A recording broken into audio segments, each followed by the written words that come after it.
לצערי הרב, ההשקעה במדדים, אנשים מקשיבים לי ואז אומרים, טוב, הבנתי שההשקעה במדדים זה טוב, זה 10% בשנה בממוצע, יופי, אני רוצה את זה. וזו טעות. האם השקעה במדדים יכולה להיות מסוכנת? התשובה היא כן, בהחלט כן. לטווח קצר, כמו הסיפור שלי והדירה. לטווח קצר, ואני מוסיף, אם אתה לא יודע מה אתה עושה. זאת אומרת, אם מישהו מאזין לפודקאסט הזה ואומר, אני אשים כל הפנסיה שלי על S&P 500, נשמע לי טוב. הוא לא יודע מה סיבולת התנודתיות שלו. הוא לא יודע בכלל שיכול להיות שמחר הוא יפגוש משבר של מינוס 50% בשווקים. דבר שקרה. לי אישית זה קרה.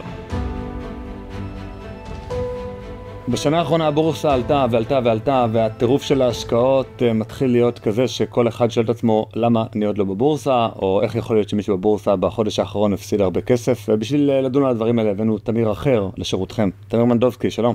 היי תמיר, מה נשמע? איזה כיף להתראיין אצל גם תמיר. אז אתה בעל האתר, הספר הנמכר בישראל, השקעות לעצלנים, הפודקאסט המואזן פחות או יותר בחמישייה הראשונה בישראל, השקעות לעצלנים, אתר, שוב נגיד השקעות לעצלנים, בצבע צהוב, והאמת, את הסיפור האישי שלך סיפרת כבר כמה פעמים, איך הגעת להשקעות, אתה אדם מאוד יסודי, כל דבר שאתה מרגיש שאתה צריך לדעת עליו, אז אתה drill down עד שאתה מבין. אבל בוא נדבר באמת על התקופה האחרונה, ירידות, מה זה גורם לאנשים, בטח הרבה אנשים, לקוחות שלך מתקשרים, שואלים מה עושים עכשיו או שלא.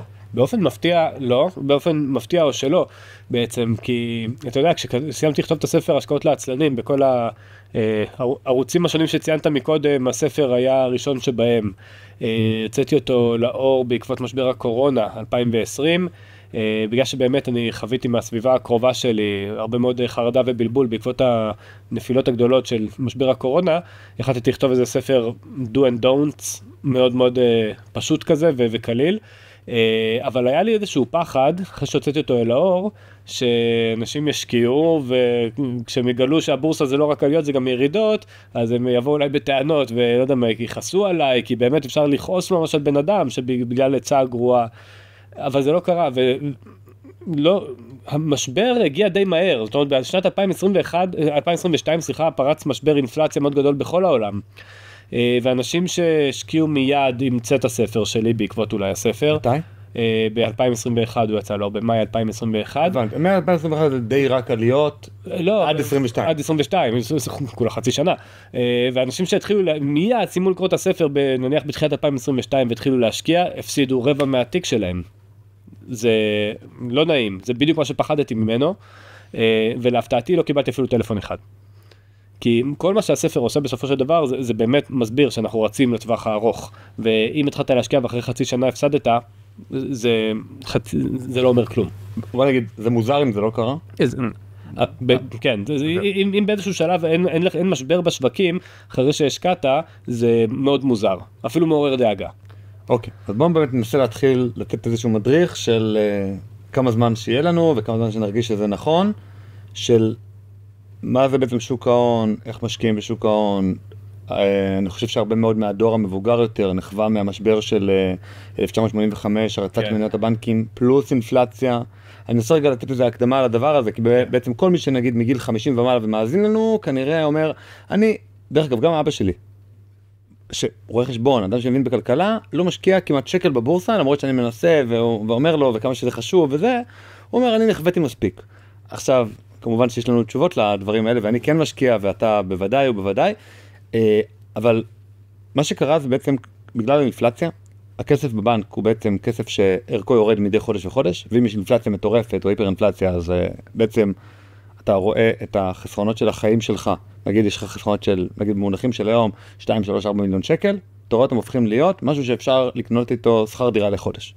תוך שנה, שנתיים, 3. זו היפר אינפלציה. כן.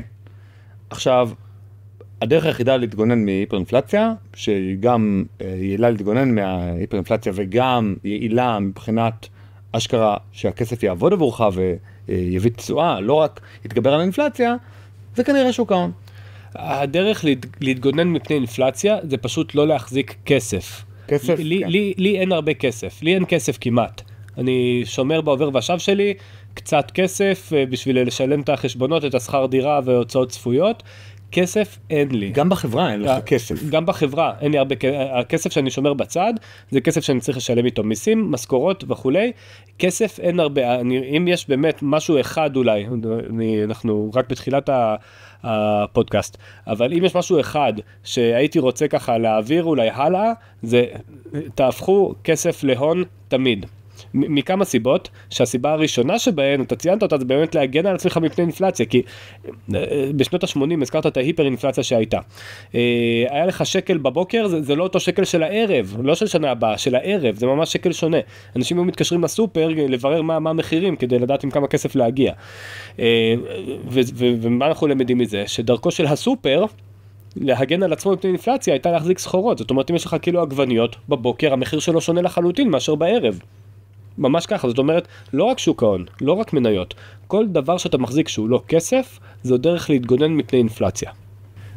אוקיי, אז אני מחזיק את זה בתור הון, אז נגיד, כל אחד יודע שאם אני נגיד קונה מכונית כלשהי ב100,000 שקל, אז הערך שלה יורד בשנה הראשונה ב-20%. אז אם יש נגיד היפר אינפלציה, בסדר, האינפלציה יורדת יותר מהר, או עולה יותר מהר, אבל עדיין זה לא דרך טובה להגן על הכסף שלי אם אני קונה רכוש. היה, אתה יודע, בשנת 2022 קרו בתחום הרכב שני דברים. אחד, בסופליי צ'יין הייתה איזושהי בעיה בגלל ימי הקורונה וכולי, וגם ההיפר אינפלציה, ונוצר מצב שאנשים קנו טויוטה קורולה יד שנייה, ומכרו אותה אחרי שנה-שנתיים ברווח. לכאורה ברווח. יכול להיות שאם אתה מסתכל עכשיו ריאלית, אז מכרו אותה בהפסד, כמו שראוי למכור רכב. אבל בסופו של דבר, כל דבר שאתה קונה, רכב זה לא דוגמה טובה, כי ערכו פוחת מאוד עם השנים, מאוד. אבל כל דבר שאתה קונה, אם זה פריט אספנות, אם זה זהב, נגיד בקורונה, אז היה גאות מאוד גדולה במחירים של הרולקסים, ויש לי חבר שכבר עוד לפני 20 שנה קנה את הדגם הכי יקר של רולקס, בצבע הכי, זה דייטונה לבנה, בסדר, מי שלא בעניינים של השעונים, והוא מחזיק את זה בבית. יש לו כמובן מכסי הון אחרים, ויש לו גם למקרה שהוא צריך לברוח עם המזוודה, ואני לא יודע מה, יש לו גם זה. נכון, שעונים שוויצרים הם באמת, לא כולם, אבל חלקם, רולקס ומעלה, לא רק שהם שומרים על ערכם, גם ערכם עולה, בגלל שהביקוש יותר גדול. ובכלל לא לובשים אותם. ומפסיקים ללבוש, זה הכי חשוב. לא, זה ממש נכון, כי אם נשמרת המדבקה למשל של החדש, זה משפיע על הערך. כמובן, אם יש תיעוד וכל זה, אבל הפואנטה היא, אתה צודק, הזכרת עכשיו שני דברים שהם הפוכים. שעון שוויצרי ורכב. למה הם הפוכים? כי בזמן שזה ערכו עולה עם השנים, זה ערכו יורד עם השנים. אם אתה רוצה להגן על עצמך מפני אינפלציה, אז לקנות משהו שהוא, מה שנקרא, ערכו הוא מונוטוני, זאת אומרת, זהב לדוגמה, יש אותה כמות. יש אותה כמות בדיוק, וצפויה חציבה השנה של אותה כמות בדיוק כמו שנה שעברה, אולי קצת יותר, אולי קצת פחות. בגלל זה זהב נחשב למאוד מאוד מאוד יציב, והוא כאילו, כשמדברים על הגנה מפני אינפלציה, זה כאילו הדבר הכי... זה, אבל כל מה שאנחנו אמרנו בשש דקות האחרונות, זה רק סור מרע, זה מה אתם עושים כדי להימנע מהאינפלציה, וזה עדיין לא אומר איך אתם גורמים לכסף שלכם לעבוד עבורכם. נכון מאוד. עכשיו, בואו נתחיל שוב מכל המיתוסים. המיתוס אולי אחד הגדולים בישראל זה שיש את מניות יכולות לבחור בהם, את המניה של המדינה, טבע כמובן. כל ההורים שלנו השקיעו בטבע, וכשטבע הקופקסון נגמר לה הפטנט, כולם הפסידו. השקיעו במניות הבנקים, כי הבנקים, תראה, בואו נגיד, בגלל שיש כנראה כמעט רק דרך אחת נכונה להשקיע, לפחות לפי התנ"ך של ג'ון בוגל, מדריך המשקיע מתחיל, שגם אתה קיבלת ממנו הרבה השראה, אז אנחנו נוכל לצחוק על המון דברים היום. כן. אבל הם השקיעו בבנקים, ואז הבנקים קרסו, והשקיעו בטבע, לאורך עשרות שנים אנשים הרוויחו מטבע. אז כאילו, איך אתה בסוף משקיע במשהו שהערך שלו עולה? באופן כללי, להשקיע בדברים טרנדים, באופן כללי זה לא טוב. זאת אומרת, אם מישהו מספר לך על איזשהו משהו שהוא נורא נורא טרנדי, ברוב הסיכויים הוא מספר לך על משהו שערכו נפוח כרגע. למה? יש, אני לא זוכר מי, כבר מייחסים את הציטוט הזה להרבה מאוד אנשים, אבל אם מנקה הנעליים שלי, או אם נהג המונית שלי מספר לי איזושהי מניה, אני יודע שזה הזמן למכור. שיש בזה מאוד היגיון באמירה הזאת. נגיד, היום זה אינווידיה. היום כל הדברים אינווידיה, אינווידיה או ביטקוין או כל מיני כאלה. אנשים שמספרים לך ששווה למכור משהו, ואתה שואל אותם... שווה לקנות. שווה לקנות, נכון. ואתה אומר להם, אוקיי, למה שווה לקנות את זה? למה? כי זה טוב. יפה, אז זה אומר שכרגע התמחור של אותו הדבר, זה לא משנה, זה ביטקוין או מניה כלשהי, כרגע התמחור שלו זה כמה שהדבר הזה שווה, פלוס הייפ. עכשיו, אתה לא רוצה לקנות משהו במחיר של הייפ, אתה, בגלל זה גם לקנות את המניות שכתובות בעיתונות הכלכלית, למרות שזה דבר לכאורה הגיוני לעשות, כי אתה רוצה לעשות משהו, אתה הולך להורים ולתומים, נכון? אתה פותח כלכליסט כדי לדעת איזה מניה שווה לקנות. או דה מרקר, כדי שלא נעשה פרסום. או דה מרקר, נכון. אבל נהפוך הוא, לקנות את המניה שכתובה בעיתון, זה הוכח כאסטרטגיה מאוד מאוד גרועה. בוא נוכיח את זה בדרך אחרת. נגיד שאני עובד בחברת NVIDIA, ואני אומר לך, תקשיב, אני אומר לך, ככה בשיחה חברית, תקשיב, המעבד הבא שלנו, אנחנו לא עמדנו בציפיות, לא הצלחנו לפתור איזה בעיית חום שיש בתוך המעבד, ואנחנו ככה, אולי נצליח במעבד הבא. עכשיו, כל עוד הבורסה לא יודעת על הדבר הזה, כלומר, כל עוד לא הייתה את הכתבה הזאת מהעיתונות, מדה מרקר או מכלכליסט או משהו כזה, אז המחיר של המניה של NVIDIA עדיין גבוה. אבל אני אומר לך את זה ראשון, והדבר הזה... אוקיי. יש זוכה פרס נובל בכלכלה משנת 2013 או 2014, אני לא זוכר בדיוק, יוג'ין פאמה, והוא זכה בנובל על תיאוריית השוק היעיל. והוא דיבר בדיוק על זה. הוא בעצם אומר, יש 3 רמות חוזק בשוק ההון. המשקיעים הכי חזקים זה אלו עם המידע פנים, ואני לא מדבר על... דרך אגב, מידע פנים זה מה שעשיתי כרגע, אני מהנדס ב-NVIDIA, אני הראשון שיודע על זה, אסור לי בעיקרון לדבר איתך, לא בתור משקיע, לא בתור חבר, לא בתור המאהבת, אסור לי להגיד שום מידע שעוד לא פורסם בהודעה רשמית מטעם הבורסה. נכון. ואני אלך לכלא, ואותו אחד שהשקיע על פי העצה של המידע פנים שלי, גם הוא ילך לכלא. לא בטוח. אם זה יוכח, אם זה יוכח. זה לא בטוח וזה לא בטוח. תשמע, מידע פנים זה נושא כל כך מורכב, ולמרות שזו עבירה פלילית לסחור בהתאם למידע פנים שיש לך, נורא קשה לאכוף את זה. לא, אבל אני אומר, אם נוכיח. נגיד שנוכיח שהייתה שיחת טלפון, ונוכיח שהוא עכשיו קנה המון מניות, ואז כשפורסם הדוח בבורסה, הוא קנה המון מניות. אז יש באמת סיפור מפורסם בבורסה הישראלית, אני לא אנקוב בשמות, כי אני לא רוצה להיכנס פה לדיבה וכאלה, כי אני יכול שאני לא מדייק בפרטים, אבל היה באמת, הרשות לניירות ערך באמת מצאה איזשהו נייר מסוים, שיום לפני שהוא זינק, היא שמה לב שאיזה 2 מיליון שקלים נכנסו ממשקיע יחיד לנייר הזה. ומה הסיפור? הסיפור הוא שאותו משקיע זה אבא של מישהי שהיא עבדה כמזכירה של המנכ"ל, היא ידעה בגלל הפגישות, היא שמעה שיחות מסדרון, היא סיפרה לאבא שלה תמים לחלוטין, האבא מה עשה? עשה 1 מיליון שקל שלו ולהבה גם מחבר עוד 1 מיליון שקל ושמה למניה הזאת, יום אחרי זה באמת יצאה איזושהי הודעה שהוא ידע שהולכת לצאת, סליחה. והוא ככה שם מלא כסף, אבל הוא נתפס ונשפט, ואני לא יודע מה נסגר עם זה, וגם לא חשוב שמות, כי אני לא בטוח שדייקתי ב100% בפרטים. זה שימוש קלאסי במידע פנים, זו עבירה פלילית. ויש אנשים כאלה. מה שיוג'ין פאמה מצא, זה דרגת החוזק הכי גדולה שיש. בעצם בשוק ההון, כולם מקבלים החלטות כל הזמן, אנשים מתחרים אחד בשני, איזו החלטה יותר טובה, וככה משיאים תשואות, וזה לא הוגן. ואם אנשים עושים את זה, אז האנשים האחרים שאין להם מידע פנים לא ייכנסו מלכתחילה למשחק הזה, בגלל זה החוק אומר, זה אסור. אממה, אנשים בכל זאת עושים את זה, ואני גאה לך לעשות, אנשים גם לא נתפסים. אגב, בשוק הנדל"ן, מידע פנים זה משהו שהוא מותר. זאת אומרת, אם יש לך מידע, אני לא מדבר אם אתה עובד עירייה, נניח, ואם אתה מקבל החלטות. אם עכשיו יש לך חבר קבלן ואתה יודע שככה וככה, אז זכותך לקבל את זה החלטה שאתה רוצה. השלב הבא זה אנשים שעושים ממש חקר מאורעות, זאת אומרת חוקרים חברות ברמה שאני עכשיו חוקר את החברה הזאת ספציפית, אני יכול אפילו לקחת אם אני רוצה, חוקרים פרטיים שתשאלו את הש"ג, כמה מסעיות נכנסו, כמה יצאו, מה בסוף הסמנכ"ל החליט, הוא מתפטר, הוא לא מתפטר, זה חוקי לחלוטין, אנשים עושים את זה.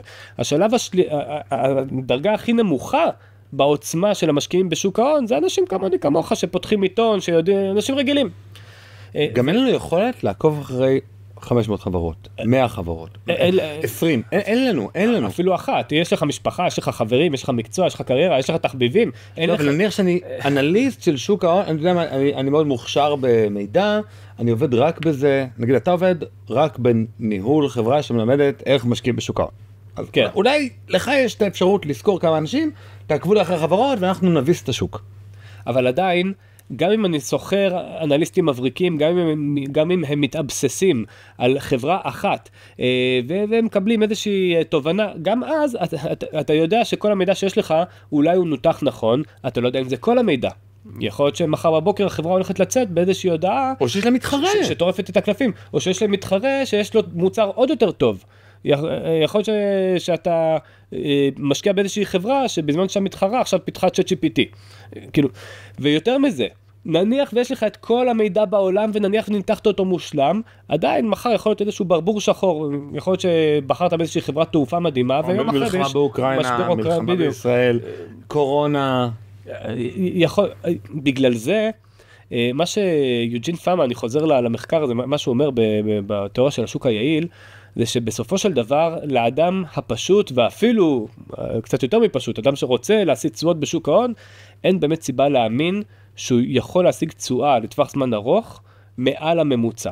זאת אומרת, אם בכל שנה נתונה יש את הקרישים, ויש את אלו שישיגו תשואה מתחת לממוצע, ואפילו לא כל שנה, אפילו אם ניקח סלייסים של 5 שנים, עדיין יהיו את הקרישים שיצליחו להשיג תשואה גבוהה, ואת אלו שלא יצליחו, אין מה לעשות.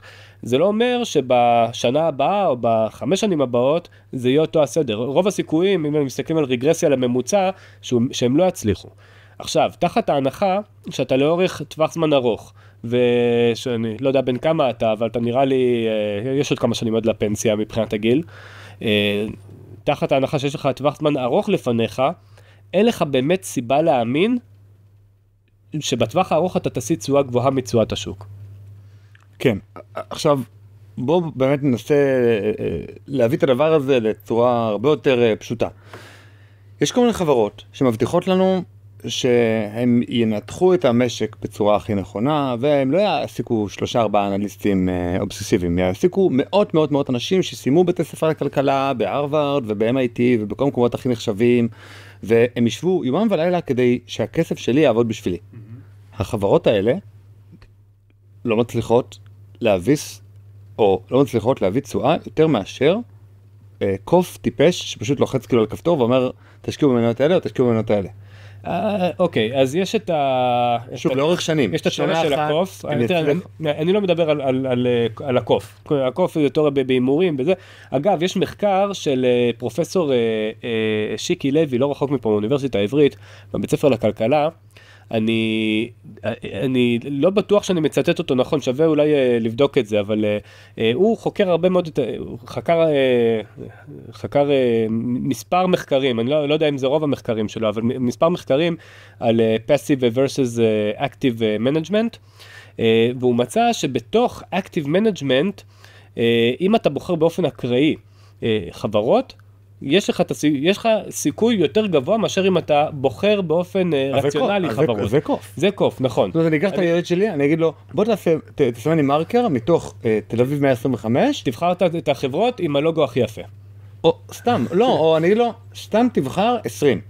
אז אם אני אקח אותו, ואם אני אקח אנליסט בשוק ההון שסיים ושהוא אשכרה יודע לקרוא, בניגוד לילד שלי שעוד בגן, אז הילד בגן יביס את האנליסט. תראה, כל מה שאני עושה, כל מה שאני מדבר עליו, זה לא על הקוף. כמעט בכל תחרות מניות שעושים, ועושים די הרבה, גם פה בישראל, שמים איזשהו קוף, והוא תמיד מסיים איפשהו באמצע. שזה מצחיק, כאילו, תחשוב שחצי מכמות האנשים... חצי מכמות האנליסטים המקצועיים. חקרו, בדקו, התאבססו, בזבזו זמן, בזבזו מאמץ ויכולת, ובסוף בן אדם רנדומלי לחלוטין, הקף חצי מהם. בן אדם או קוף או רובוט או לא משנה מה. אבל אני לא מדבר על זה. אני מדבר על לקנות את הכלכלה כולה, לפי הסדר היחסי, זאת אומרת... אתה כבר אבל אומר משהו, את המשהו האופטימלי.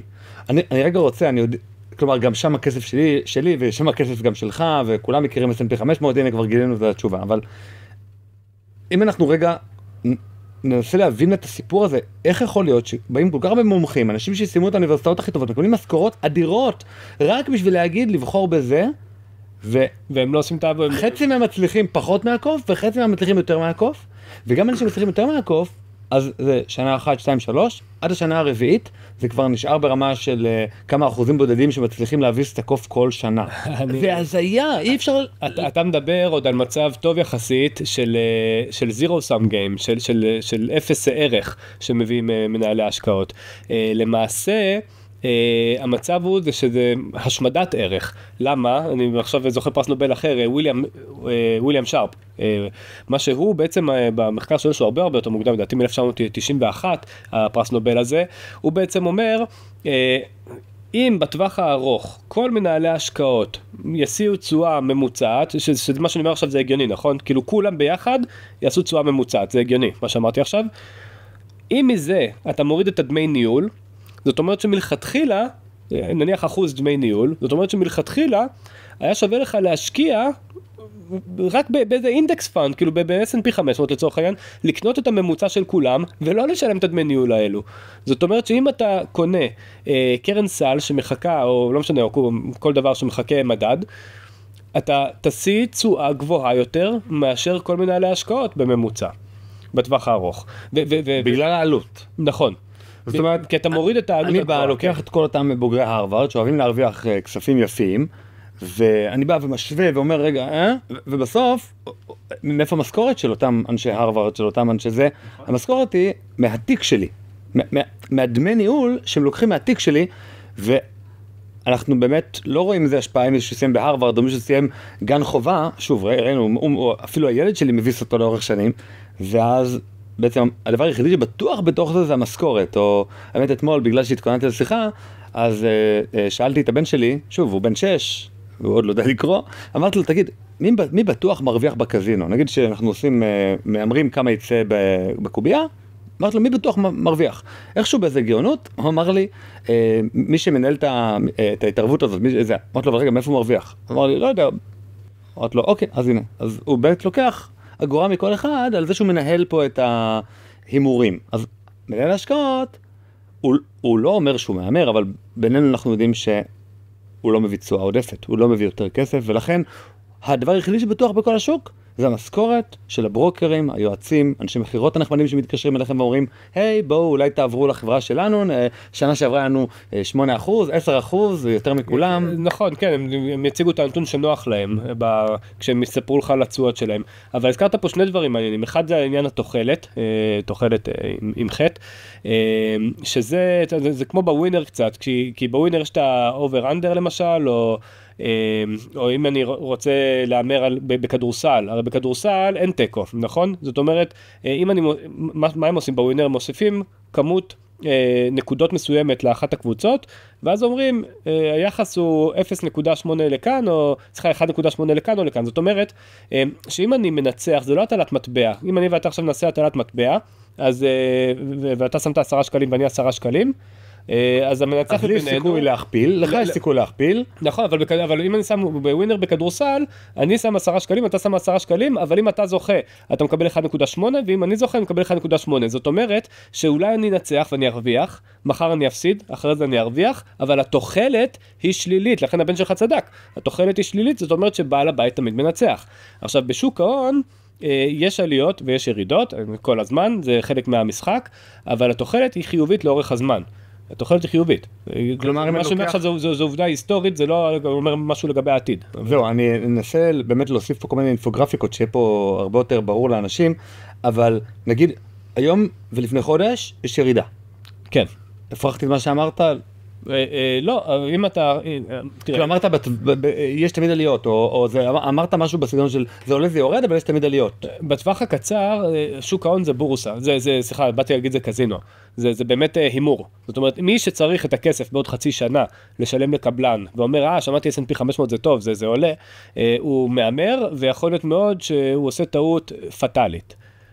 אבל מי שמחליט או מחליטה, אני בעוד 15 שנים רוצה לקנות דירה, ולכן אני פותח, כרגע אין לי את הכסף, אבל אני כן אפתח תיק השקעות ואפקיד לשם כל חודש, כי 15 שנים זה די הרבה זמן, זו החלטה שהיא מאוד מאוד רציונלית, אם אנחנו מסתכלים על ההיסטוריה ועל הסטטיסטיקה. עכשיו, דיברת קודם גם על התוחלת, אבל גם על דמי ניהול. וגם יותר מזה, יש איזושהי מה שנקרא פרדוקס הסוכן, או שכחתי איך קוראים לזה, דילמת הסוכן. זאת אומרת, ברגע שיש מישהו שמתווך בינך לבין הנכסים שלך, הכנסת פה עוד שחקן למערכה. ואני זוכר שהייתי לפעמים נוסע עם אבא שלי באוטו, אבא שלי זכרו לברכה, והיה מתקשר אליו, בהתחלה לא הבנתי כל כך, אבל אחרי כמה שנים כשקצת הבנתי... זה קטע, אז אני לא שמעתי סיפור הזה אף פעם, אבל אני יודע לאן אתה חותר, וזה קטע.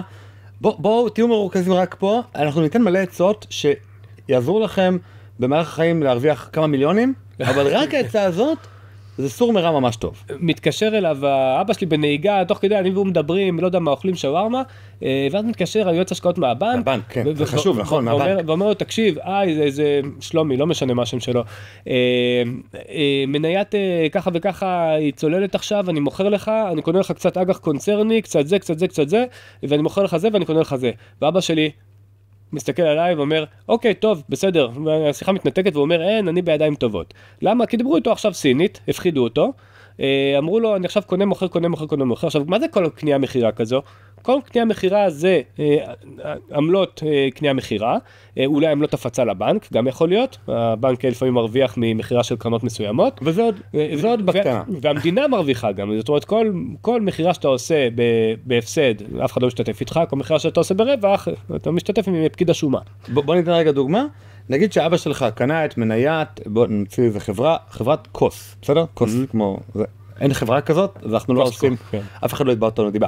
הוא קנה אותה ב100, ועכשיו היא עלתה תוך כמה שנים ל-150, עשה רווח יפה וזה. עכשיו היא ירדה מ-150, פתאום ביום אחד, ל-140, היא צוללת. אז עכשיו בא, אומר המנהל השקעות, אומר, תקשיב, מניה צוללת, עשית רווח יפה? בוא, עשית רווח יפה, אני מוכר לך אותה.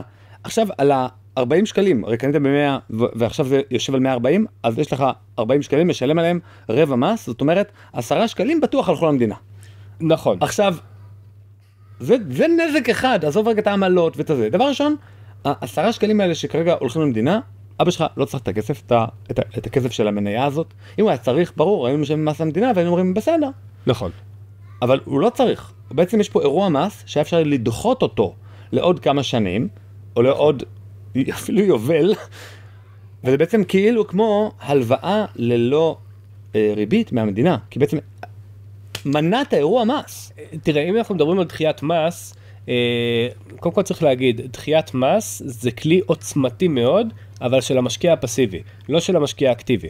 כי אם עכשיו באמת, לצורך העניין, יועץ השקעות, אומר, תקשיב, מניית קוס, היא ירדה מ-150 ל-140, והיא הולכת להתרסק, היא הולכת להיות $60. כי יש לו כדור בדולח, נכון? כאילו, האיש הזה יודע, הוא יודע שהוא... אז תראה, ציניות בצד, יכול להיות שהוא ישב וחקר והגיע למסקנה הזאת, ועכשיו אני מחבר... כנראה לא מישהו שמקבל משכורת ממוצעת מהבנק. יש בזה משהו. יש אנשים שיודעים את הדברים האלה, ולכן הם מולטי כמו וורן באפט, האנשים האלה לא שכירים.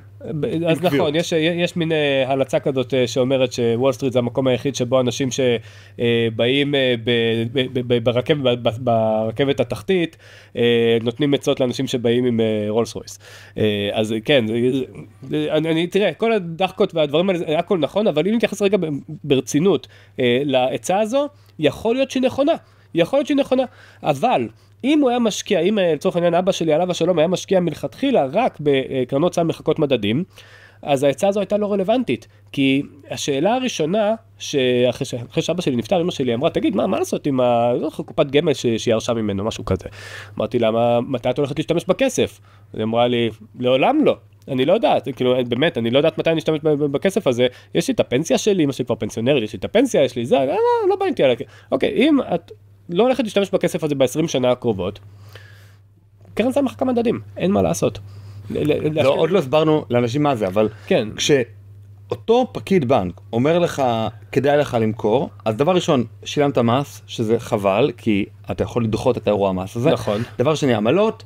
דבר שלישי, הוא לא יודע לתת לך את העצות האלה, כאילו אם הוא היה יודע, הוא כנראה לא עבד בבנק, הוא היה פותח חברת השקעות בשלו, או הוא היה משקיע את הכסף, אפילו המעט שיש לו ולאט לאט נהיה מיליונר, ואולי דבר הכי גרוע, מניה הזאת יכולה לתקן את עצמה, המניה, כאילו למעלה, וגם הדברים שהוא קנה, יכול להיות שהם כלי השקעה שמתאים לטווח מאוד קצר, ואבא שלך בכלל רצה להשקיע מראש לטווח ארוך. נכון. והדבר אולי שהכי חשוב להבין כרגע, זה שהפקיד בבנק הזה מקבל כסף בבונוסים לפי פעולות הקנייה והמחירה שהוא יגרום לך לעשות. זאת אומרת, האינטרס שלו זה לא אינטרס שלך, זה אינטרס שלו. הוא צריך כרגע, כמו שוטר באגף תנועה, הוא צריך כרגע לתת X דוחות ביום, הוא צריך כרגע כמה שיותר מחירות ליום, ואם לא, יכעסו עליו.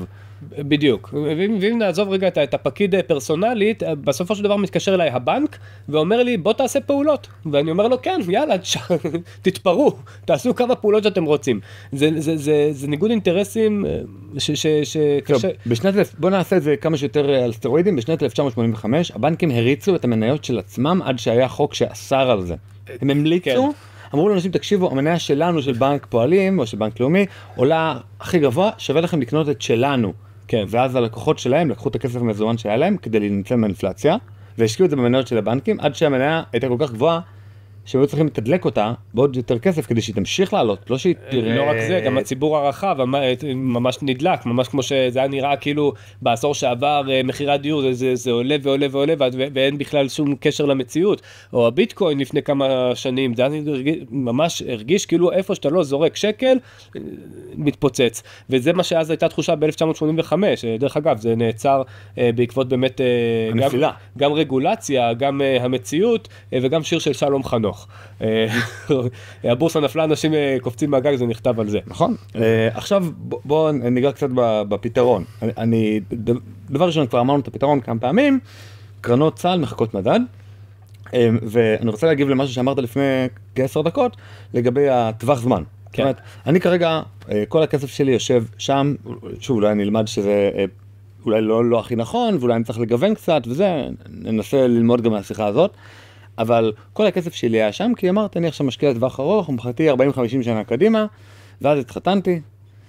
אשתי אמרה לי, תמיר, אני רוצה דירה, אני רוצה בית. אמרתי לה, אבל לא, אבל הכי טוב שכירות, כאילו כלכלית, למה? כאילו, נגור בקטנה כשאני אהיה משפחה קטנה, נגור בגדולה כשאני אהיה משפחה גדולה. ולא נקנה סתם ישר בית גדול, וגם נתחיל, כשבונים בית גדול, מתחילים לשפץ אותו, ולהשקיע בו, ולהחליף בו כל מיני דברים.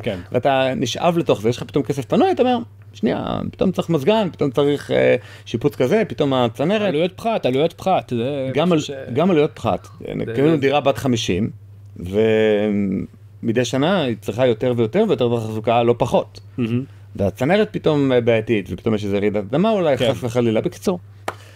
עכשיו, יצאנו מהמשרד של העורך דין, קנינו דירה יד שנייה כמובן, בת 50, ואני ידעתי שיש לי לוח תשלומים עכשיו בתוך החוזה, אני חייב לשלם על פי החוזה, נגיד 1,000,000 שקל, תוך חצי שנה, מה שסיפרת על זה.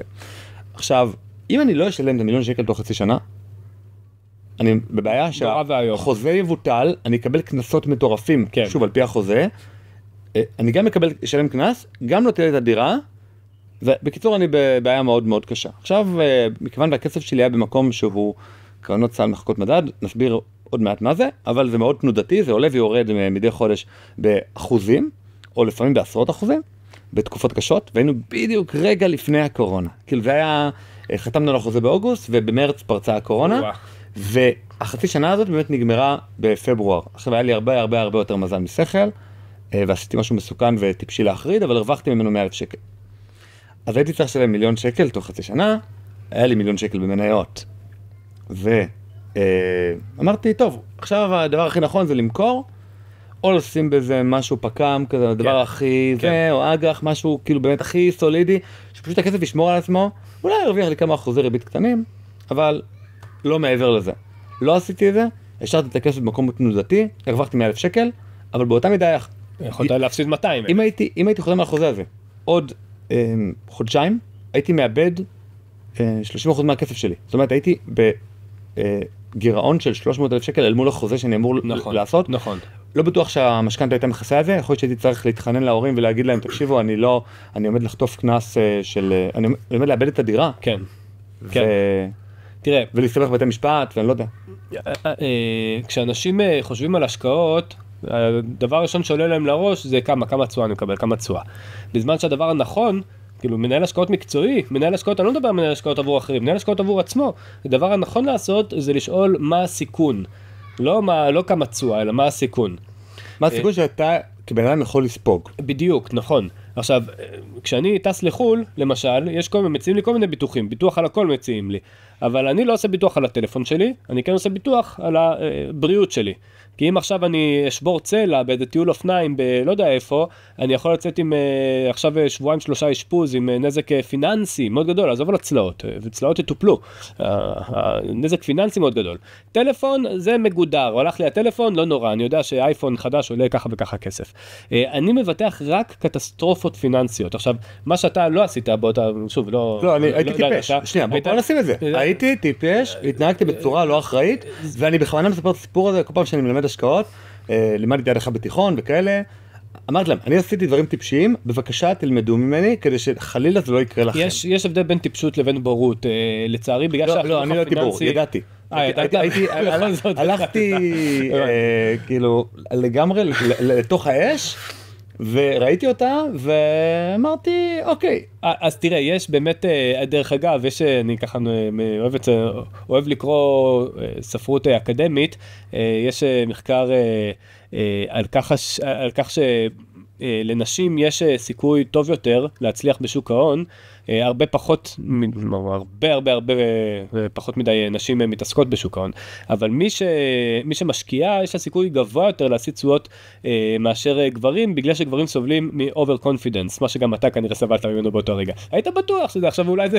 ככה זה עם יזמים, גם אתה הפסדת במשבר של הסאב פריים, נכון? כן, נכון. והסאב פריים הפסדת הרבה, יש שם באתר שלך, יש את הסיפור כזה בצורה עם כזה חצים והכל גרפית מאוד יפה, בסאב פריים הפסדת, ואחר כך במשבר הקורונה, ידעת, עשית עבודה מנטלית שעזרה לך להרוויח בזמן שכולם הפסידו. הייתי כבר מנוסה, עבודה מנטלית זה farfetched. הייתי כבר מנוסה, זה היה כבר משבר שלישי שלי בשווקים.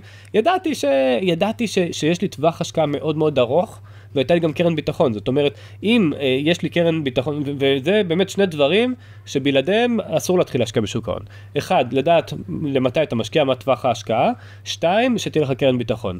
כי אם הייתה לך קרן ביטחון, כשהיית צריך לשלם את הדירה, שהיא בשווי כמה שאתה צריך לשלם, לא היית דואג מהשווקים.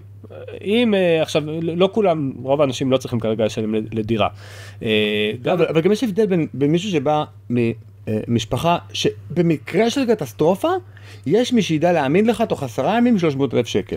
אני לא חושב שמישהו רוצה להיות במצב הזה, גם מי שיכול. אני לא חושב שיש מישהו אני חושב שגם אנשים שבאים מבית מאוד מבוסס, לא רוצים להיות במצב שיתקשר לאבא או לאמא ולהגיד להם, תקשיבו, פישלתי, אני חייב 300,000 שקל. זו סיטואציה מאוד לא נעימה. דרך אגב, זה מה שקורה להמון אנשים בשיפוצים, כי המחיר שהקבלן אומר לך בהתחלה זה 100,000, פתאום אתה מוצא לך עם 500,000.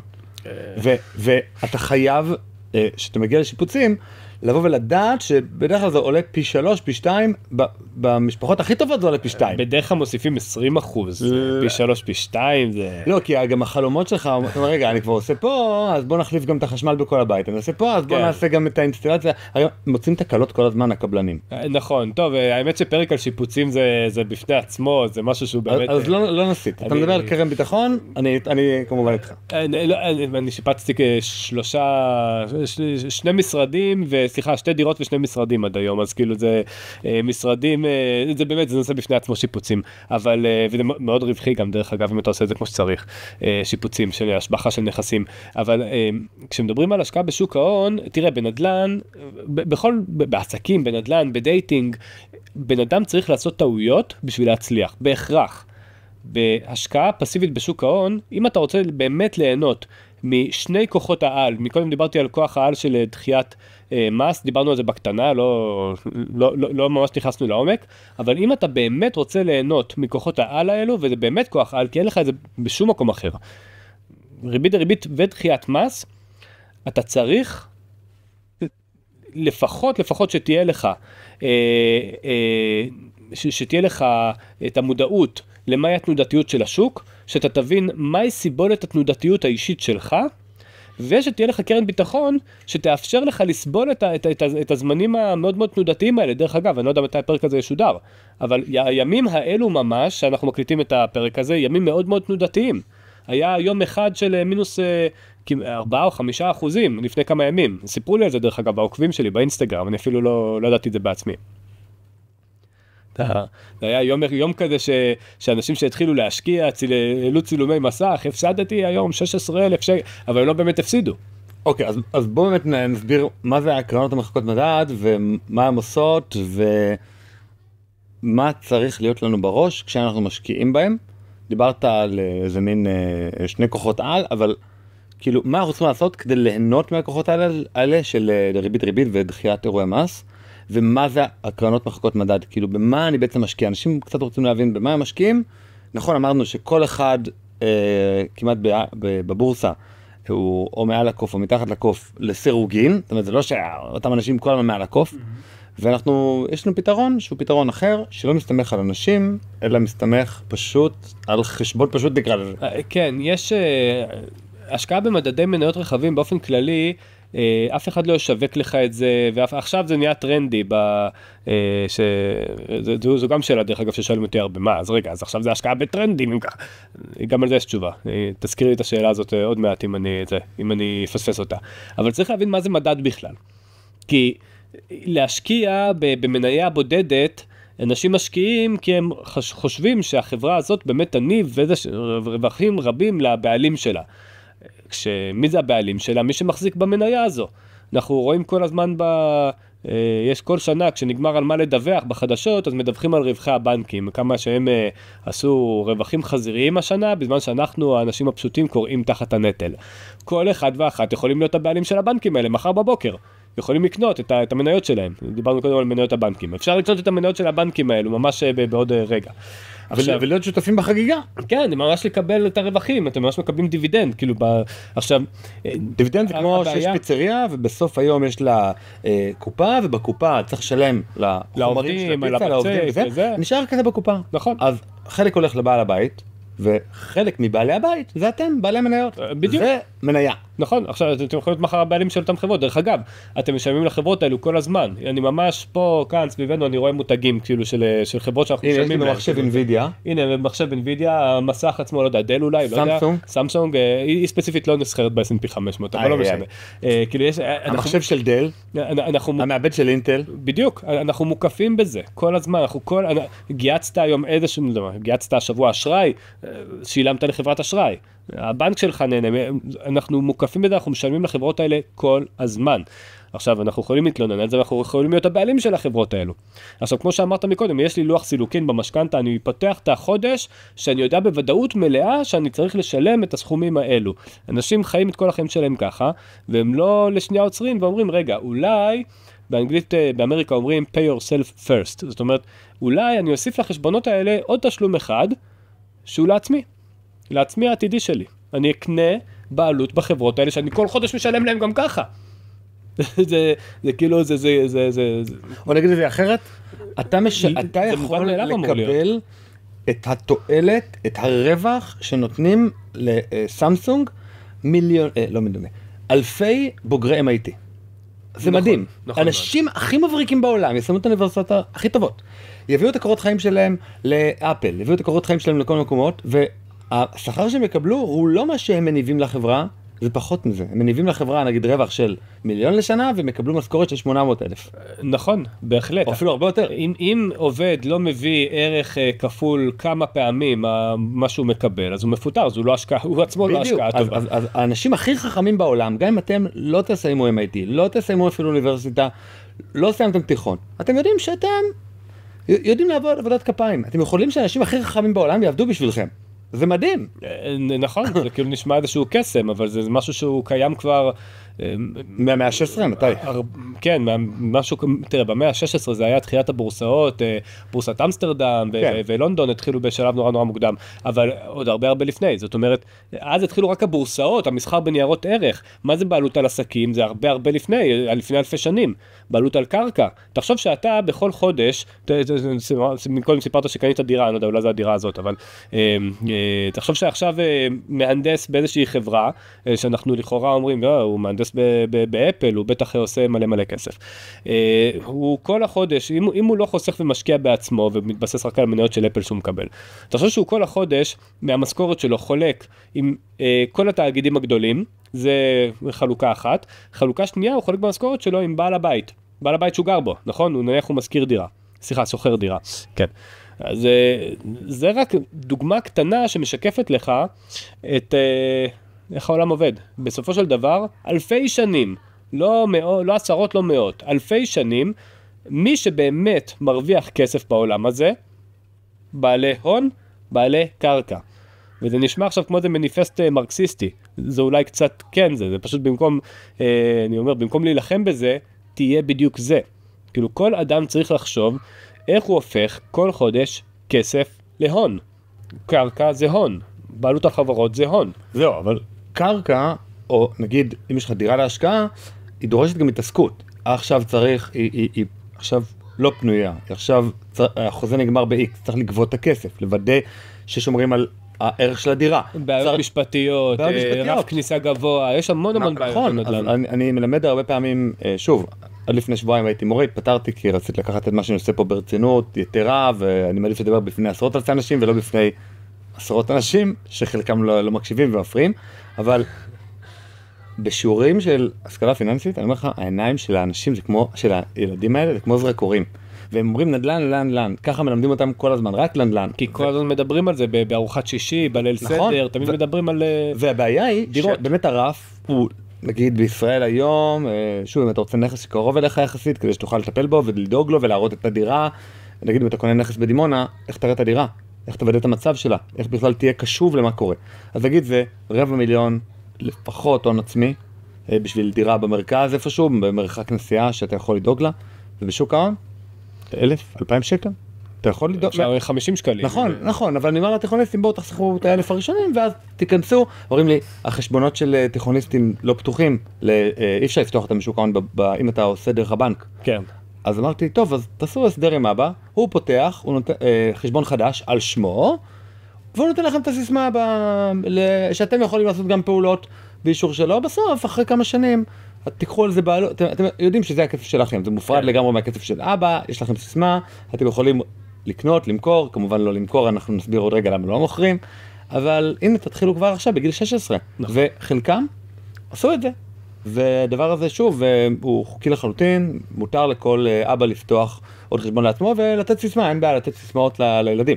יש עוד אפשרויות, בעיקרון אפשר גם לפתוח בבית השקעות חשבון לקטין באישור ההורה, אפשר. כן, אוקיי, אבל בית השקעות לרוב הרף כניסה שלו זה לא 1,000-2,000 שקל, אלא 10,000.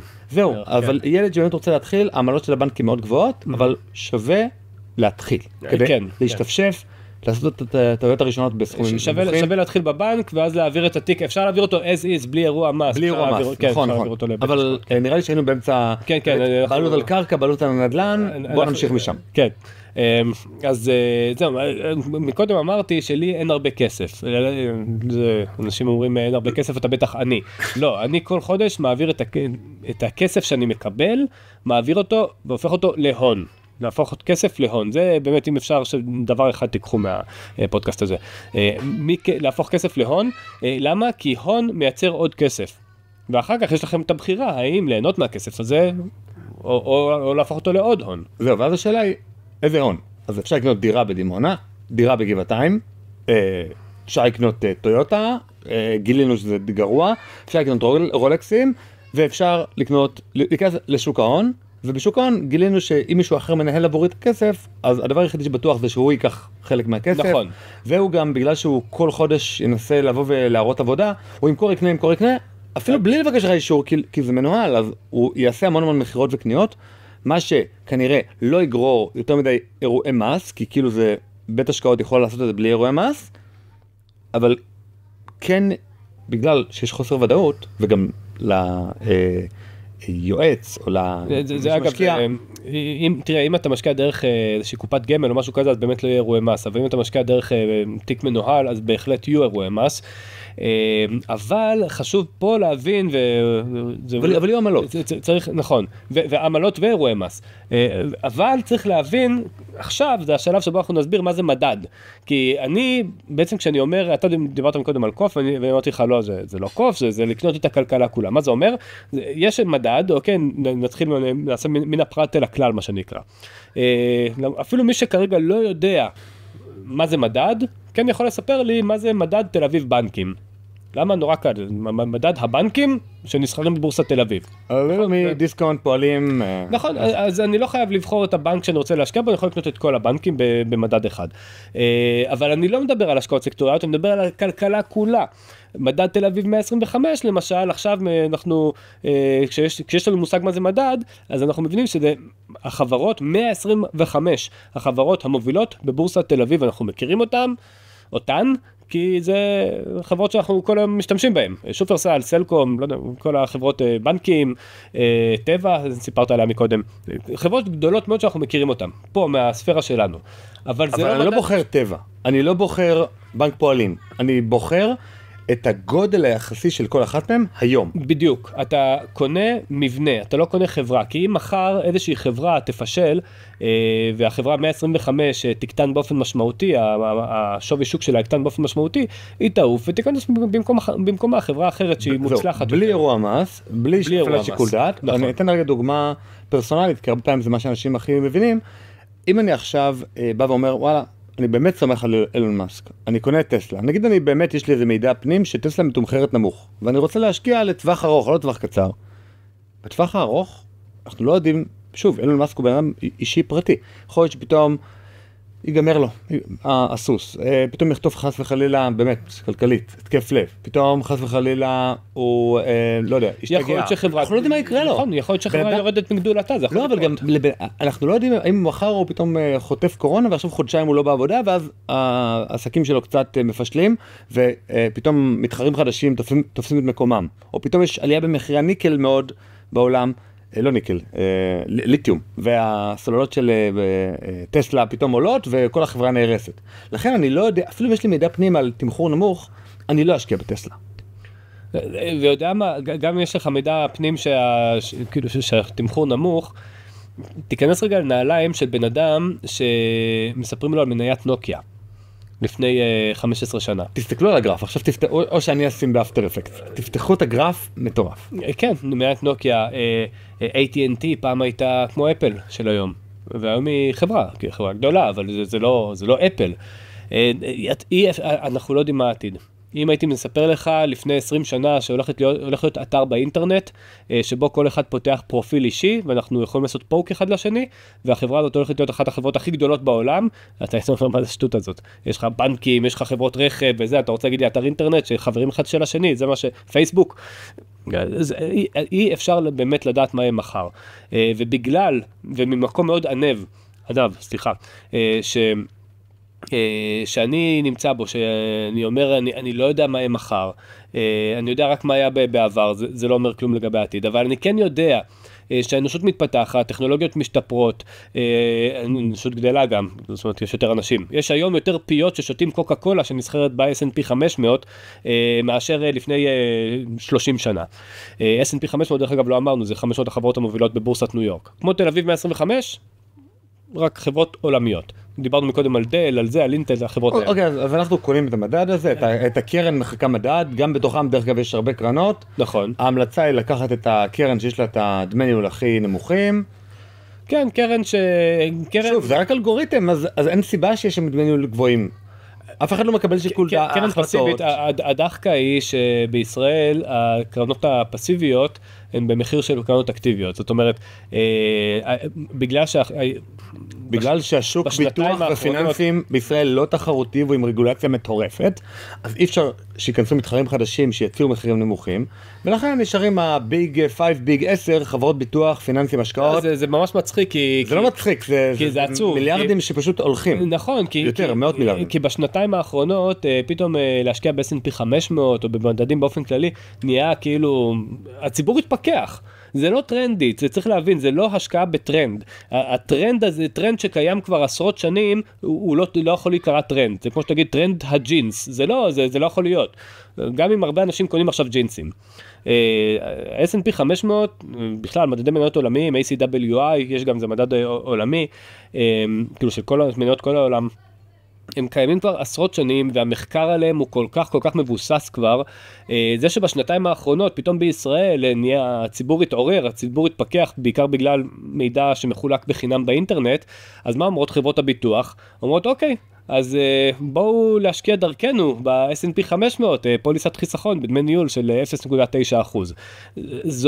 פספסתם את כל הפואנטה. אם אתם משקיעים במוצר שהוא פסיבי, מן הראוי שתשלמו מעט מאוד דמי ניהול. וזה מוביל אותנו בסופו של דבר להשקיע במה שאותן פוליסות חיסכון יקרות משקיעות. זאת אומרת, אם אתה עכשיו רוצה להשקיע ב-S&P 500, אתה יכול לקנות קרן סל שמחקה את ה-S&P 500. כמו שאני עושה וכמו שאתה עושה, נכון? עכשיו, מה זה קרן סל? צריך להסביר. קרן סל זאת חברה שהוקמה, שכל מה שהיא עושה בחיים, כמו שבפריגת או פרימור, לא זוכר מה, הם לא עושים כלום חוץ מלסחוט תפוזים טעימים. החברה הזו לא עושה כלום חוץ מלחקות את המדד. היא קונה את המניות של המדד, שומרת אותן בנאמנות, ואתה הבעלים של החברה הזו. זהו, זה מה שהחברה עושה. יש עלויות מאוד מאוד נמוכות. נורא נמוכות. אני חושב שהקרן הכי זולה לקחת, שוב, לפי הספר, יכול להיות שהוא לא מעודכן, 0.04% דמי ניהול. נכון, 0.03, 0.07, יש כל מיני קרנות איריות ואמריקאיות, לא ניכנס לזה כרגע. זה כלום, הם לא לוקחים דמי ניהול בעצם. זה כלום. זה ממש כלום, זה ממש כלום. אפשר להוציא מחשבון עוד רגע, לעשות את ההבדלים, כי בזמן שקרן סל כזו לוקחת 0.0 נניח 7, בפוליסת החיסכון שמציע לך הסוכן הפנסיוני שלך, זה 0.5%, נכון? לא, 0.5% זה אתה מקומבן, 0.8, 0.9% דמי ניהול. לשנה. כל שנה, יותר מפי 10. חותכים לי. יותר מפי 10. עכשיו, שבטווח ארוך זה המון כסף. זה יכול להגיע למיליון שקלים. מיליון שקלים, דרך אגב, חיסכון בדמי ניהול, על שום דבר אני לא אגיד את זה, בשוק ההון, רק על חיסכון בדמי ניהול, רווח מובטח. למה? כי זה לא משנה אם הבורסה עלתה או ירדה, דמי ניהול בוודאות מנקים לך. עכשיו בוא, שוב, אי אפשר בעל משמעות קצת בלי ביקורת על הרגולציה העודפת וזה. בעצם, כל מה שאמרנו על התיקים המנוהלים, הוא נכון, לא רק לגבי הכסף שרוב האנשים לא שמים לעצמם כל חודש, אלא גם נכון לגבי הפנסיות שלנו עוד יותר ועוד יותר ועוד יותר, כי גם הדמי ניהול מאוד גבוהים, וגם חובה עלינו לשים כסף שם, וגם הכסף שם מנוהל, אומרים, צריך לשים חלק כביטוח אובדן כושר עבודה, נכון. וצריך לשים חלק בתור פיצויים, אני לא זוכר, צריך לשים חלק בפנסיה לטווח ארוך, ויש עוד חלק שלישי. הפנסיה זה מנגנון כל כך מסובך. אבל הוא מורכב משלושה דברים? כן, מתגמולים, תגמולי עובד, מעביד, לא, איך ההשקעה. הם מקבלים בסוף 1,000 שקלים כל חודש, ואז? מה עושים עם 1,000 שקלים? הם חייבים לשים חלק בתור אובדן כושר עבודה, אם אני פתאום מפצע ולא אוכל לעבוד עכשיו. אז יש, שנייה, אני אעשה, קודם כל, קרן הפנסיה, יש לה למעשה 3 הפרשות, אחת אתה מעביר, כאילו העובד לצורך העניין, השני זה המעסיק מעביר, והשלישי זה מרכיב פיצויים. זה פעם היה את התמריץ להיות עובד גרוע, אתה בטח זוכר את זה. עדיף להיות מפוטר מאשר להתפטר. אם אני מתפטר אני לא מקבל את הפיצויים, אם מפטרים אותך אתה מקבל פרס, אז זה בוטל, ובעצם כולם מקבלים את זה לקרן הפנסיה, ואפשר גם למשוך את זה, בעיקרון מומלץ שלא, אבל אפשר גם למשוך את זה בלי כנס. בתוך קרן הפנסיה, שזה בעצם מנגנון קולקטיבי, עוד רגע אם תרצה אני אסביר מה זה אומר, אבל בתוך קרן הפנסיה, בתוך הסך כסף הזה, אתה מבוטח בשני ביטוחים. קוראים לזה אובדן כושר עבודה ושאירים, אני אגיד לך את זה בפנים, זה אובדן נכות, ביטוח נכות, ביטוח מוות. יש לך ביטוח חיים בעצם. לא, זה לא ביטוח חיים. זה סוג של ביטוח חיים. ביטוח אובדן כושר עבודה, זה ביטוח מפני נכות. נכון. וביטוח שאירים, זה ביטוח מפני מוות, שזה לא כמו ביטוח חיים, בביטוח חיים אתה מקבל פשוט כסף ככה, בדאון פיימנט. בביטוח שאירים, אתה מבטח את המשפחה שלך, שהם ימשיכו לקבל את השכר המבוטח שלך. משכורת, כל יש לך ילדים מתחת לגיל 18. והאישה או הבעל לכל החיים. זאת אומרת, עד שהם למעשה לכל החיים, אני לא זוכר, בעבר מי שהתחתנו שוב פעם עשו להם כאילו בעיות, אבל לדעתי הפסיקו עם זה, אני לא זוכר לגבי זה ספציפי. רק מה שאני בא ואומר. אבל הפואנטה היא, דרך אגב, זה ביטוחים שהם זולים, צריך להגיד את זה. הביטוחים בקרן הפנסיה האלו שמכריחים אותך לעשות, אגב לא כזה מכריחים אותך, אתה יכול גם לוותר עליהם, אלו ביטוחים מאוד מאוד זולים, ודווקא כדאי לעשות אותם. אנשים שהם רווקים, דרך אגב, רק שמי שמאזינים לנו אולי יכולים לחסוך ככה די הרבה שקלים בשנה, דעו לכם, הרווקים והרווקות שמאזינים לנו, שאתם מבוטחים אוטומטית בקרן הפנסיה ביטוח שאירים, ואתם למעשה מבטחים משהו שלא קיים. שאין לכם. לא, ואתם גם לא תקבלו להמשך, זאת אומרת, אתה כל חודש הולכים לך כמה מאות שקלים לביטוח הזה, הם לא מושקעים בפנסיה שלכם. אתם מבטחים אתם משלמים על כלום. כשאין לכם אוטו. אז אני ביטלתי את זה. אני כשהתחלתי לעבוד בעבודה ראשונה, אמרתי, רגע, אבל פתחתי קרן פנסיה ראשונה, אמרתי, תבטלו את השערים. אמרו לי, לא, תשמע. אמרתי, מה זה לא תשמע? אין לי ילדים, אתם תבטלו את זה עכשיו. נכון. או שאני לא פותח אצלכם. נכון. לא, אבל זה לא מומלט. אין מומלט. אני לא משלם על משהו שאין לי, זה כן. והם רוצים כאילו את הדבר הזה, אולי, אני לא יודע, אולי יש להם דמי ניהול מסוימים עליהם, אולי יש להם פה, הרי פקידה, יש את מכירות בטלפון, לא סתם אומרת לך לא אבל. היא קיבלה את ההנחיה הזאת. אתה לא תאמין כמה בורות יש בתחום הזה בתוך התעשייה. בתוך התעשייה. אז אני לא אתפלא אם היא אמרה לך, אל תבטל, כשאין לה מושג בכלל על מה היא מדברת. אוקיי, אז הדבר הכי גרוע בדבר הזה, בפנסיה, זה בעצם זה שיש דמי ניהול גבוהים, מאוד, לעומת קרן מחלקת מדד ש... אני לא מסכים. בקרן הפנסיה אין דמי ניהול גבוהים מאוד, דווקא... מה? 6%? יכול להיות, זה עד 6%. המקסימום שקרנות הפנסיה מותר להם לקחת על פי החוק, זה 6% מההפקדה, ו-0.5 מהצבירה, שזה נורא נורא גבוה. לא 2%? מהצבירה? לא. אני חושב טוב, אז אולי בתקופתו זה היה 6 ו-2, וזה הזיה. זה לעומת 0.04. נכון, אבל צריך להגיד את זה, נכון להיום, כאילו מאז שלפחות עשו את הפנסיות ברירת מחדל, מה שנקרא קרנות פנסיה נבחרות, אני לא אכנס כרגע בדיוק למה זה, כי זה משעמם וזה לא רלוונטי, אבל יחסית בתחום הפנסיה, הרווחים לא מאוד גבוהים עבור החברות וגם עבור הסוכנים, התחרות יחסית גבוהה בין קרנות הפנסיה השונות, והמחירים הם נמוכים, זאת אומרת, נכון להיום, אם אתה משלם מעל ל-0.1 או מעל ל-0.2% בקרן הפנסיה, כל אחד יכול פשוט לעשות סקר שוק ולמצוא איזשהו מקום אחר שכנראה ייתן לו 0.1 או 0.2 מהצבירה, שזה מאוד מאוד נמוך. דרך אגב, בקרן הפנסיה גם, אתה שאלת על גבי המרכיבים שלה, אז אני אגיד, יש משהו שנקרא מנגנון, אני לא אכנס לזה יותר מדי, כי זה באמת, זה נושא לפודקאסט שלם, אבל יש איזושהי הטבת מס שהמדינה נותנת, שזה שליש מקרן הפנסיה, פחות או יותר, שמושקע במנגנון שהוא מבטיח תשואה. לא ניכנס כרגע למה זה, זה איזושהי הטבה. אני דרך אגב טים פנסיה, זאת אומרת, אני דווקא בעד לחסוך בקרן פנסיה, אם לא בשביל עצמך ובשביל העתיד שלך, ובשביל הגמלת פנסיה שלך, בוא נגיד, נניח ואתה בונה על איזשהו עושר רב, כשתהיה זקן, ואתה לא באמת בונה על קצבת הפנסיה. אתה נגיד במצב הזה. נכון. אני לא אצטרך את קצבת הפנסיה, אבל עדיין אני מפקיד... אז אם היית שכיר, מה אתה עושה? אני שכיר של החברה שלי, ואני מפריש כל חודש את המקסימום. אתה יודע למה? כי פנסיה זה אחלה של כלי להעברה בין דורית של כסף. כי ברגע שאני מגיע לגיל הפרישה, אני יכול לבחור להוון את הכסף לקצבה, אם אני רוצה, לקצבת פנסיה, ואני יכול לבחור להעביר אותו לקופת גמל, שתמשיך להיות מושקעת לא משנה מה, ב-S&P 500 או באיזה מדד שאני רוצה, והכסף הזה ביום לכתי, ב-120 שלי, עובר ללא בכלל, בלי שום אירוע מס, עובר ליורשים שלי. בלי מס רווחי הון, בלי מס ירושה, בלי כלום. וזה טריק שכמעט אף אחד לא מכיר. טוב, יש את השיחות מהסוג הזה. אבל הפנסיה בכל זאת, היא עדיין חלקה גדול מנוהל. זאת אומרת, המקסימום שאתה יכול לשים, נגיד, במחקי נסדק או מחקי S&P 500, עדיין לא, אבל ממש מהחודשיים האחרונים, יש איזושהי הגבלה על המקסימום שאפשר לשים מחקי נסדק. נכון, אוקיי. הוראה חדשה של משרד האוצר, משהו שהוא מרתיח את הדם. אז אני אספר על העניין הזה. אז באמת קרנות הפנסיה היו בהתחלה נורא, הקרנות הצוברות, זאת אומרת, הקרנות הצוברות זה סך הכל מ-2000 ולא זוכר כמה, 2006 או משהו כזה, ואז באמת אנשים התחילו להשקיע והשקיעו במסלול כללי כלשהו, ואז התחילו גם מסלולים חדשים, מסלול מניות וזה, ובאמת היו אנשים שאמרו, טוב, אם אני צעיר, אז כדאי להיות במסלול מניות. עם הזמן, באמת השתכללנו, והתחיל ביקוש למסלולים שמחכי מדד.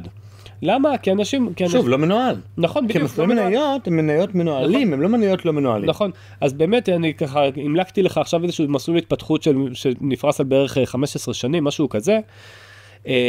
ובאיזשהו שלב, אפילו התחילו קרנות IRA, קוראים לזה. זאת אומרת, אני אישית ככה חוסך, אני קרן פנסיה, מעביר לחשבון מסחר, קופת גמל בניהול עצמי, שלא ישתמע שאני ממליץ, לרוב האנשים אני ממליץ לא לעשות את זה, בסדר? אבל עם חלוף השנים, רמת השליטה שלנו, החוסכים, באיפה מושקעת הפנסיה שלנו, אנחנו קיבלנו יותר ויותר עצמאות. בשנתיים האחרונות, כמו שאמרתי, יש טרנד מאוד מאוד גדול של... אמרת שזה לא טרנד. תראה, לא, סתם. ההשכלה הפיננסית נהייתה טרנד, וזה משמח. המילה טרנד היא לא דגל אדום בעיניי. אם אני יכול, וברוך השם השקעות לעצלנים יש לו גם חלק בזה, כי הוא הספר הכי נמכר בישראל, וזה ספר שמדבר רק על זה, זה ספר השכלה פיננסית. אז אם השכלה פיננסית הפכה לטרנד, אז כן, אז הטרנד הזה אני מאוד ממליץ עליו. אף פעם השכלה זה לא דבר רע. מה אתה עושה עם זה אחר כך, זה כבר החלטה שלך. אבל בגלל שבתי השקעות רוצים שאנשים לא יברחו להם, אז הם התחילו לעשות את התחרות במסלולים הפסיביים, זאת אומרת, מסלול S&P 500 בקרן הפנסיה, ובאמת המון אנשים העבירו מיליארדים, עשרות מיליארדים העבירו למסלולים מחכי המדד, ובתי השקעות התחילו לעשות מסלולים חדשים, מסלולים של נסדק וזה קצת הרגיש כאילו בתי השקעות מחפשים איפה אנשים ישקיעו, ולפי זה הם מציעים מסלולים, במקום להגיד, רגע, מה אחראי ומה זה, ובאמת יש פה דילמה. שהמסלול ברירת המחדל יהיה מחכה מדד. אז אני מסכים איתך, אני חזרתי על זה שוב ושוב ושוב בפודקאסט שלי, על זה שזה מאוד גרוע בלשון המעטה, שבחיסכון לכל ילד, מסלול ברירת המחדל הוא מסלול עם חשיפה מנייתית נמוכה. זאת אומרת שהורים שלא מבינים בכסף, הילד שלהם ישתחרר מהצבא עם מעט כסף, והורים שמבינים בכסף, הילד שלהם ישתחרר מהצבא עם המון כסף. האם זה הגיוני והוגן? התשובה היא לא. לשמחתי חזרתי על זה מספיק פעמים, לא אומר שבגלל זה, אבל אחרי שחזרתי על זה משהו כמו 10 פעמים בפודקאסט שלי, באמת בא השינוי, ומסלול ברירת מחדל זה מסלול בסיכון גבוה, מה שנקרא, זה מסלול אחוז חשיפה למניות גבוה. עכשיו, בקרנות הפנסיה, הייתה איזושהי רפורמה שנקראת המודל הצ'יליאני, לפני משהו כמו, לא יודע כמה שנים, לפני כמה שנים, שבו בעצם מישהו שהוא צעיר, מה זה צעיר? זה גיל 0 עד 50, הוא יהיה מושקע באחוז חשיפה למניות גבוה. מה זה אחוז חשיפה למניות גבוה? 50-60% מניות, מה שאני קורא לו תיק פרישה בכלל. עכשיו, זה משהו מגוחך אחד. זה מאוד 100, או 80, כן, 90. כן, בחור בן 20 צריך להיות באחוז חשיפה למניות מאוד מאוד מאוד גבוה. ואתה גם לא יכול להכליל בחור בן 20 ובחור בן 49 באותה קבוצה. זה לא הגיוני. איפה 30 שנה פה? זה לא הגיוני. אז הם החליטו לעשות את זה בחלוקה הזו, אני שמח שהם גם נותנים את האפשרות להשקיע במחקי מדד. הבעיה שבתי השקעות אמרו, טוב יאללה, נעשה גם מסלול נסדק, ונעשה מסלול גם זה. ואנשים באמת השקיעו את כל הפנסיה שלהם במסלול נסדק, שבלי להבין באמת את סיבולת התנודתיות שלהם, כי מסלול נסדק יכול ליפול גם ב-80%. ואם כסף שחסכת במשך 20 שנים, לא יודע כמה, 800,000, 1,200,000, לא יודע כמה חסכת במשך 20 שנים, פתאום מתרסק ב-80%. רגע לפני הפרישה. במיוחד רגע לפני פרישה. יש תאריך קובע. נכון, יש תאריך שאם אתה פורש, נגיד אחרי ירידה של 30%, אז הקצבה שלך תרד ל-30% גם אם הנסדק מתקן את עצמו. נכון. אצל מעלה. כי הפנסיה היא יותר סוג של ביטוח, מאשר סוג של השקעה עבורך. וזה עוד במקרה הטוב. כי רוב האנשים בכלל לא יעברו את המשבר הזה. רוב האנשים, ברגע שהם יראו נפילה של 80%, הם יגידו, אני יוצא מהמשחק הזה. לפחות שישאר משהו. עכשיו, לצערי הרב, השקעה במדדים, אנשים מקשיבים לי, ואז אומרים, טוב, הבנתי שהשקעה במדדים זה טוב, זה 10% בשנה בממוצע, יופי, אני רוצה את זה. וזו טעות. האם השקעה במדדים יכולה להיות מסוכנת? התשובה היא כן. בהחלט כן. לטווח קצר, כמו הסיפור שלי והדירה. לטווח קצר, ואני מוסיף, אם אתה לא יודע מה אתה עושה. זאת אומרת, אם מישהו מאזין לפודקאסט הזה ואומר, אני אשים כל הפנסיה שלי על S&P 500 נשמע לי טוב. הוא לא יודע מה סיבולת התנודתיות שלו. הוא לא יודע בכלל שיכול להיות שמחר הוא יפגוש משבר של מינוס 50% בשווקים. דבר שקרה, לי אישית זה קרה, ואני לא כזה זקן. גם לי בקורונה. בקורונה זה היה מינוס 40%, שזה גם לא נעים. לא, והייתי ממונף, אז בבקשה, כן, בבקשה. אז זאת אומרת, ברגע שאנשים לא מבינים מה סיבולת התנודתיות האישית שלהם, ברגע שהם לא מבינים איזה תנודתיות השוק צופה להם, ברגע שהם לא מתכננים לעצמם את ההוצאות הצפויות הקרובות, או במקרה שלך זה הדירה, וזה יכול להיות גם סתם, טיפול אורתודנטי לילד, זה יכול להיות סתם העובר ושב. רכב, 7 מקומות עכשיו אני צריך לקנות, יש לי ילד רביעי בדרך, הנה, זאת הוצאה נוספת וגדולה, כי יש פה קפיצה במחיר. באופן כללי, ילד רביעי, זה בכמה אספקטים בחיים, הרי החיים מתוכנתים ל2-3 ילדים, החיים התעשייתיים, אז כן, אז ילד רביעי זה פתאום הרבה דברים משנה לך, אבל בהחלט כן. בוא נגיד, יש פודקאסט שאני מאוד אוהב, לא שלך, הפעם נקרא קושר מאני, ומישהו פעם המליץ לי עליו, והקשבתי, זה פודקאסט שזה יועץ השקעות למולטי מיליונרים מחול, כמובן הוא יהודי, הם יהודים, זה כמו קושר מאני, והדבר המגניב שם שבמשבר של, גם של הסאב פריים וגם של הקורונה, אז אותו אחד בא וייעץ לכל מיני אנשים באמת שנולדו עם כסף, וכנראה הם ימותו עם כסף, הוא אמר להם, חבר'ה, אל תמכרו, אני יודע שאתם רוצים to cut losses, כי אתם אומרים בחיים, צריך לדעת מתי להוציא את הכסף. הוא עשה את עבודה מנטלית מאוד ארוכה של יועץ שהוא גם קצת פסיכולוג וקצת כזה איש ששוב, היה לו זמן עבורם, כי יש להם כל כך הרבה כסף שכאילו הוא עוקב אחריהם עשרות שנים. אותה גברת שהוא אמר לה אל תמכרי, אני מבטיח לך שכאילו תוך עשור אנחנו נהיה במקום שונה, מעולם לא היה משברים שלא נפטרו אחרי עשור, 15 שנה, אחרי באמת עשור, הוא קיבל ממנה איזה מכתב מאוד מאוד מרגש, לא עשור, זה אחרי עשור, אחרי הסאב פריים, ב-2018 הוא קיבל מכתב מאוד מרגש, שכאילו, שההבנה הפסיכולוגית שלו והתהליך המנטלי שהוא העביר אותה, גרם לו לא לעשות את טעות חייה, כי עכשיו היא עשירה פי 3 מפעם. כן, האמת שפי 3 זה עוד, תראה, פי 3 נשמע הרבה, אבל בעיקרון מי לא, כי אם היית מוכרת אז ומעבירה את הכסף לפקם, ואומרת, אוקיי, מספיק לי ה$20 מיליון שיש לי, או $100 מיליון שיש לי, מספיק לי, הרי זה נכון, זה מספיק לה. אבל אף אחד לא רוצה להרגיש שהוא איבד את כל ההון המשפחתי שנצבר במשך שנים. אפילו אנשים מאוד מאוד עשירים, יש להם סיבה לקום בבוקר. כאילו, היה לך חלום, נכון, למיליון הראשון עד גיל 30, והחבר'ה שלך הרבה יותר. אבל אתה עדיין קם בבוקר, אתה עדיין פעלתן, אתה עדיין יש משהו שמניע אותך, ואנשים מסתכלים על אנשים כסף בצורה לא נכונה. כאילו, למה למס קם בבוקר? בסופו של דבר, אני לא יודע, אני יכול להגיד לך למה אני קם בבוקר. בסופו של דבר, אני חושב שבן אדם באמת קם בבוקר כדי לתת הכי טוב ולהרגיש שהוא נותן ערך ושהוא מקבל תמורה. תמורה היא לאו דווקא כסף. תמורה רגשית. הכסף רק מייצג משהו. כשמישהו מוכן לשלם לך, זה אומר שהוא מודה לך על מה שאתה עשית. אבל תן לי לספר לך, אתה ספרת עכשיו סיפור שהוא סיפור הצלחה בהשקעות. תן לי לספר לך סיפור הפוך. היה לי חבר שב-2016 אמר לי, תמיר, אתה משהו השקעות, נכון? אמרתי לו, זה מצחיק לתאר אותי ככה, אבל כן, מה השאלה? אני רוצה שעכשיו כסף, אני קיבלתי קידום בעבודה, אני רוצה להשקיע כל חודש ב-S&P 500 הזה שלך. פתחתי קופת גמל, אני בעצם מפקיד כל חודש, נכון? אמרתי לו, תראה, זה פרקטיקלי, כאילו זה מה שאני עושה, אבל זה צריך להבין גם טיפה מעבר, ממש טיפה מעבר. זה אומר לי, לא, אני עזוב. אמרתי לו, טוב, בסדר, כאילו שיהיה לך בהצלחה, אבל כאילו אם אתה רוצה לדבר איתי. טוב, 2017 הוא מתקשר אליי, אומר לי, מה זה, אנחנו חברים, כן, מדברים לאורך השנה, אבל 2017 אחרי שנה הוא אומר לי, תקשיב, בוא נח לדבר S&P 500 הזה. אני עובד, אבל הנה, אני עושה גם כסף מסתם, מעולה, זה סתם עולה. אמרתי לו, כן, זה לא בדיוק ככה, אבל טוב, בסדר, סבבה, 2018 מבסוט, היה איזשהו, 2018 בעיקרון היה שם איזה במפר, אבל לא נורא, 2019 מבסוט, 2020 מבסוט, עד מרץ, כן. במרץ הוא ככה מתקשר אליי, אתה יודע, הוא לא נוח כזה, אני שומע את אשתו ברקע, הוא אומר לי, תקשיב, זה שלך, הוא לא עובד. אמרתי לו, כן, תשמע, אני מחכה לי 2 שנה וחצי, כמה אני מחכה? הוא אמר לי, אני בהפסד כרגע, אני בהפסד. אמרתי לו, תשמע, נכון, עכשיו אתה רוצה לדבר? כאילו זה היה כבר משבר שלישי שלי בשווקים. אז הוא אומר לי, מה אתה עושה? אמרתי לו, תשמע, מה אני עושה? אני אותו דבר, יש לי אסטרטגיית השקעות פשוטה, אני כל חודש, בצורה הכי משעממת שיש, מכניס את אותו סכום. אז הוא אומר לי, אתה לא מכרת, נכון? אמרתי לו, אם זה לא ברור עד עכשיו, התשובה היא לא. אז הוא אומר לי, תודה רבה, בסדר, הנה, אמרתי לך, זה, מנתק את השיחה. באותו יום הוא משך את כל הכסף. עכשיו, למה הוא עשה פה את זה? צריך אפטר אפקט של צליל עצוב, עצוב של... וואו.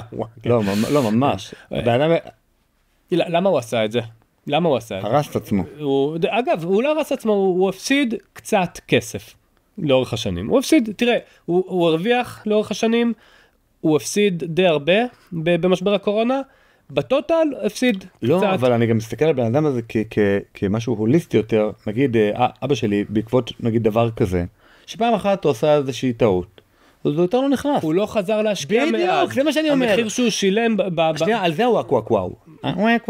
על זה, לא על הסיפור עצמו.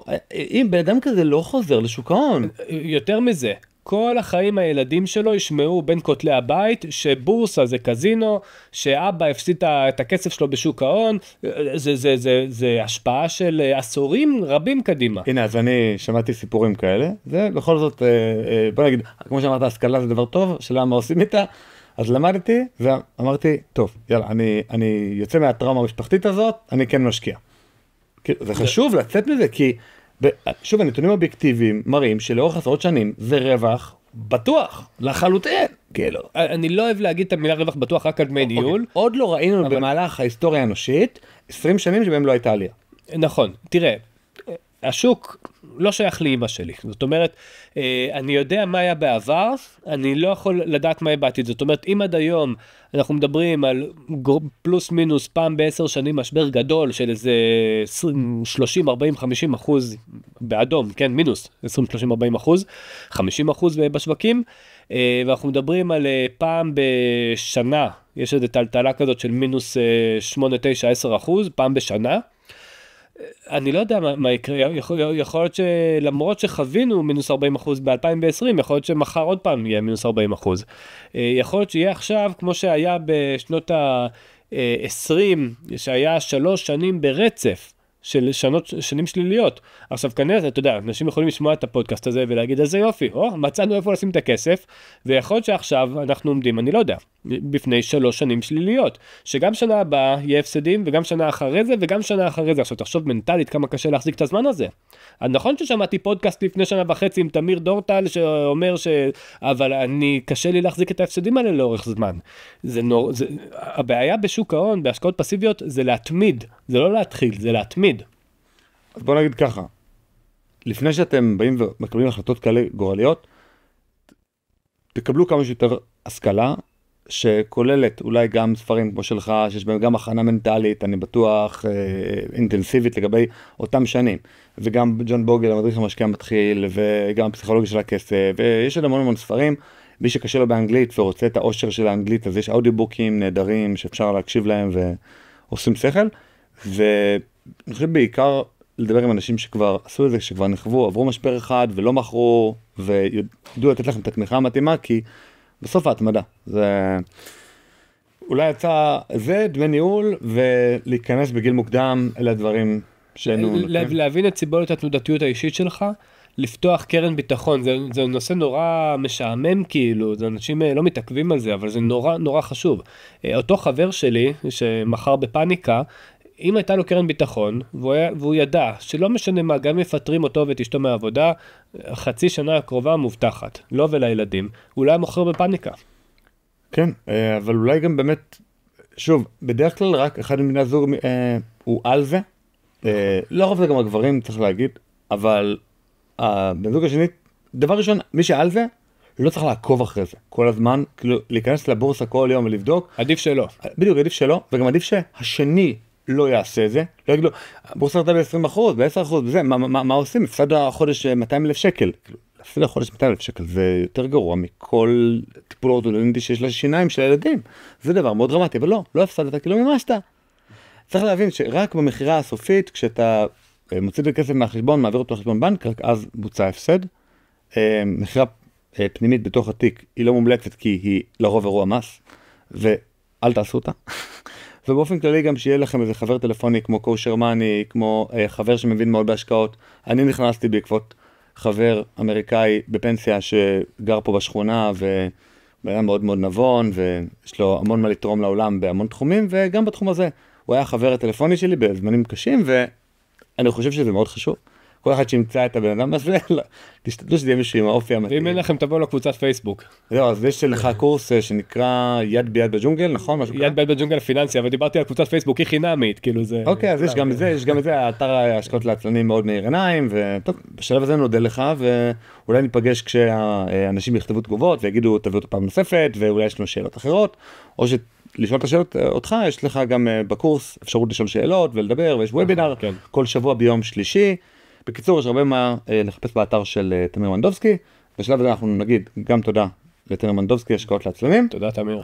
וגם אנחנו נגיד תודה לתומכים שלנו, אלה שמחזיקים את הפודקאסט הזה באוויר, אלה שבעצם תומכים בהוראת קבע חודשית, לא רק משלמים לעצמם, אלא גם משלמים לכלל החברה הישראלית, כדי שתהיה תקשורת טובה ואיכותית. תודה עצמאית. תודה לך. לחלוטין.